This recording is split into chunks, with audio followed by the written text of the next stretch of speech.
If you recently migrated from using Windows and can't figure out how to end processes or fix a hanging computer, then this is the tutorial for you.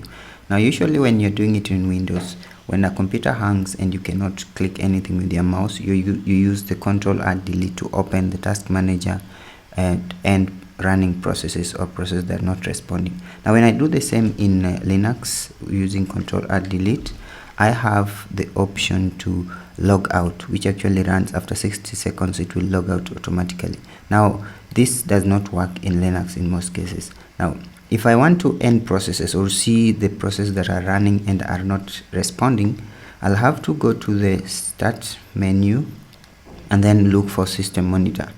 Now once the system monitor loads, then in this case I can access all the processes that are running in the background.